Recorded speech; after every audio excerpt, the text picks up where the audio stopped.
na criação de uma classe.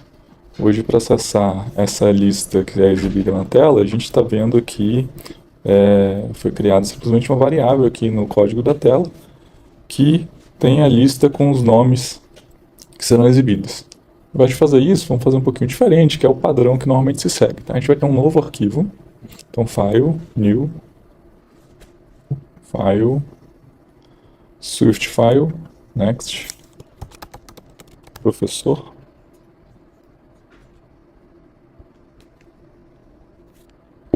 Dentro de professor, vou criar então a classe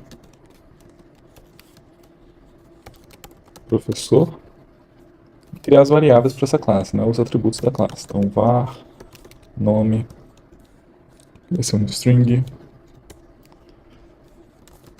var, módulo, vai ser um int, var, favorito, vai ser um booleano. Criar uma função init.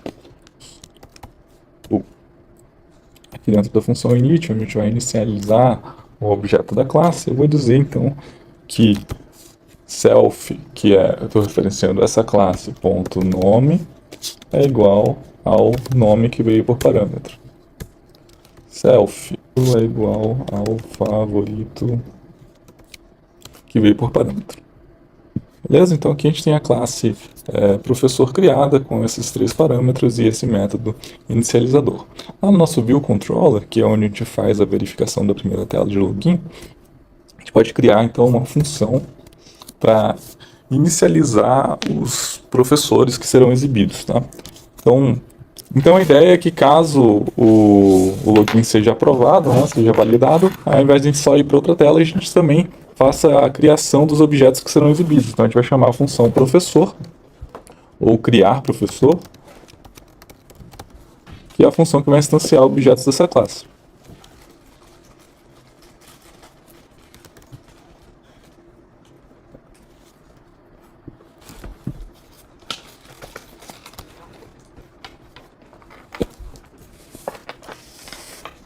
Como favorito. Vamos criar mais alguns outros professores aqui dentro do método ou da nossa função cria professor.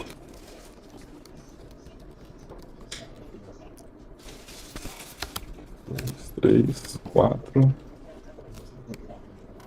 Bem, outra coisa importante da gente fazer é criar uma outra classe, que vai ser uma classe que a gente vai conseguir ter acesso a essa lista de professores que são criados. Tá? Então, uma classe que a gente vai chamar de data professores, que vai receber, vai ter como atributo uma lista com os professores criados. É uma classe que a gente vai conseguir ter acesso sem precisar instanciar um objeto dessa classe. A gente vai conseguir acessar ela de qualquer tela. Isso vai ser importante porque, dependendo da tela que eu tiver na minha aplicação, eu vou conseguir acessar os dados que foram criados aqui nessa função cria professor no primeiro momento após o login. Tá?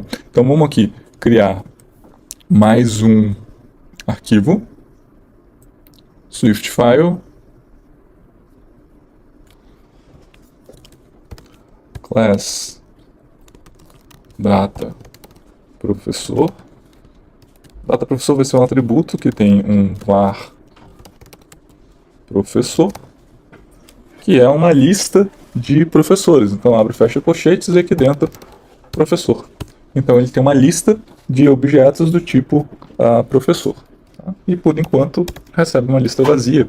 A gente vai colocar mais uma coisa aqui, quer dizer que ele é uma variável static.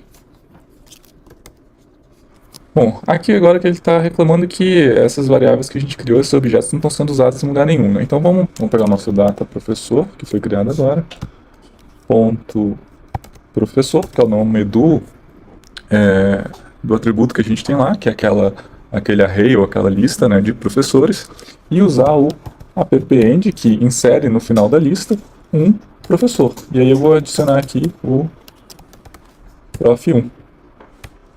Tá? E fazer isso para cada um dos outros professores também. 2, 3 e 4. Nota uma coisa interessante, é que eu criei uma variável nova, né, que vai ser um objeto prof1, prof2, prof3, prof4, e inicializei esses objetos dando valores para eles. No caso da classe data professor, a gente tem essa variável estática que a gente consegue acessar sem precisar inicializar essa classe. Então eu simplesmente chamei data_professor sem ter criado um objeto do tipo data_professor. E falei que professor, eu adicionei no final da nossa lista de professores que tem lá dentro do data_professor o professor que foi criado, certo? Então essa função cria o professor, inicializa 4 professores e adiciona lá na lista de professores cada um dos professores criados. Agora aqui na minha ação do botão inicializar, se o login e a senha estiverem corretos, a gente vai chamar a função cria professor, que faz esse processo que a gente acabou de escrever, e em seguida chamar a próxima tela. Muito bem, pessoal, então voltando aqui para o Table View Controller, aqui onde a gente tinha criado essa variável, que é a lista de professor que a gente estava usando para exibir, a gente deixa de usar ela e a gente vai acessar as informações da classe que a gente acabou de criar, que tem lá toda essa estrutura, né? A gente criou a classe professor e depois inicializou diferentes professores e criou também a classe data_professor, que tem ali dentro a lista de professores que agora pode ser acessado em qualquer página. Nota que isso vai estar em uma estrutura diferente e a gente vai ter acesso a ela, ao invés de ser um código criado aqui dentro. Tá?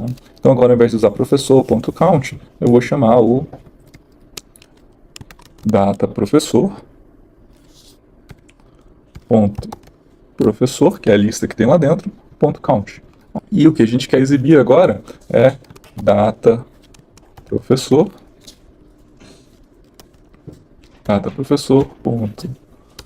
professor, só conferir se é isso mesmo, indexpath.row para passear em cada elemento da lista, só que agora é uma classe que tem vários atributos, então não é mais apenas uma lista de string, né? Uma lista de um objeto do tipo professor, e a gente precisa aqui exibir um string, então vou pegar ponto nome. Tá? Então cada item da lista vai ser um objeto do tipo professor, e desse objeto eu quero pegar o nome para exibir, certo? Então agora não estou mais usando essa lista criada aqui dentro, e sim acessando a lista dentro de data_professor, que foi criada lá no View Controller só quando o login for validado. Tá? Outra coisa que a gente pode fazer aqui, antes de chamar o cria professor, que é essa função que está aqui em cima, é garantir que o data_professor está com uma lista vazia. Então a gente pode fazer data_professor.professor remove all. Certo? Então se o login for validado, a gente vai zerar essa lista, chamar a função cria professor, que inicializa vários professores e insere esses professores na lista do data_professor. E aí, quando chama a próxima tela, a gente vai ter acesso a essa nova lista aí que foi criada.